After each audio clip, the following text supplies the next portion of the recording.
Factors that made me decide CHSU, I feel like it's kind of a crazy story.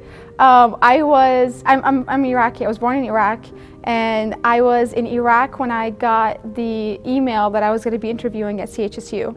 And I really took that as a sign because, you know, you're kind of your home country, you're surrounded by your birth origin, you're surrounded by your people, and then next thing you know, you're getting this opportunity halfway across the world. And at the time, when I interviewed there was like the last in-person interview before COVID hit.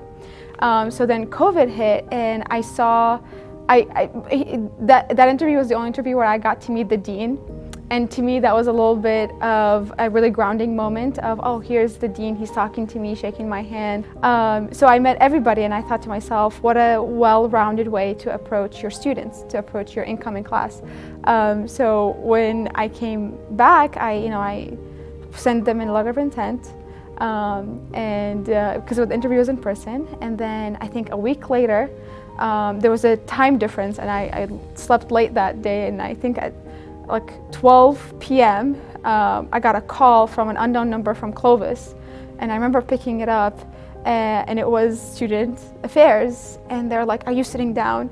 And I was like, "I'm laying down. This is the moment. You have to tell me." And they're like, "You have been accepted," and I just felt so elated, so happy with the positive experience from my interview, with me feeling like this was the right place at the right time.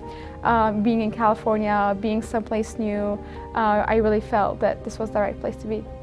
The decision between DO and MD kind of came from my understanding after the merger happened.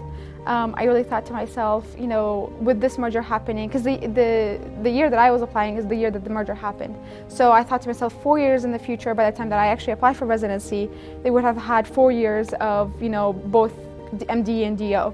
And at that time, I didn't really perceive any difference, because I thought if they're the same residency spots, then I feel more comfortable applying to both MD and DO and seeing which mission and which schools just fit with me, regardless of that label of allopathic or osteopathic.